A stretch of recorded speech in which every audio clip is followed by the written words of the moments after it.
Democrats have labeled the Republican tax bill government for sale as Congress sent the historic measure to the president's desk. Donald Trump is expected to sign his first major legislative achievement, the biggest rewrite of the U.S. tax code in a generation, in the coming days. The bill slashes taxes for corporations and the wealthy, while offering mixed, temporary relief to working people. Prominent Democrat Elizabeth Warren said, "It's a heist." But President Trump, hosting Republican leaders at the White House, said, "We are making America great again." He thanked congressional leaders for pushing through what he called the largest tax cut in the history of our country. House Speaker Paul Ryan praised Mr. Trump's exquisite presidential leadership for the success of the bill. Earlier, in a statement, Mr. Trump said, "I promised the American people a big, beautiful tax cut for Christmas." With final passage of this legislation, that is exactly what they are getting. Because of a procedural glitch, the bill had to be voted on for a second time in the Republican-dominated House of Representatives. It passed 224 to 201 on Wednesday afternoon. Democrats say that error was caused by Republicans rushing the most sweeping overhaul of the tax system since 1986 through Congress. In an often secretive process, no public hearings were held and multiple last-minute amendments that were pushed by lobbyists cropped up in the final version. The unpopular bill is likely to be a major issue during next year's midterm congressional elections.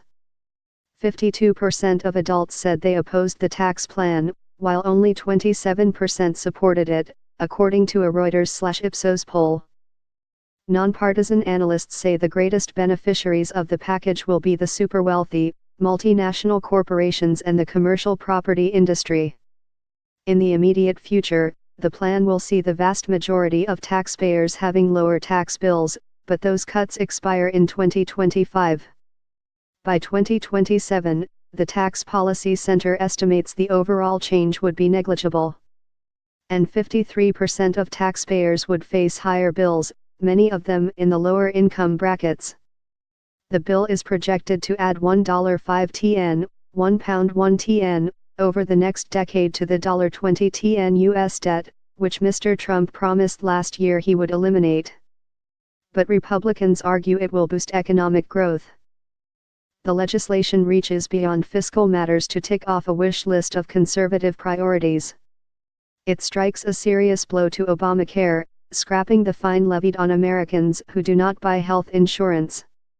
The Congressional Budget Office says this will increase premiums for people who have medical coverage. The bill also opens Alaska's Arctic National Wildlife Refuge to oil and gas drilling, a major defeat for environmentalists.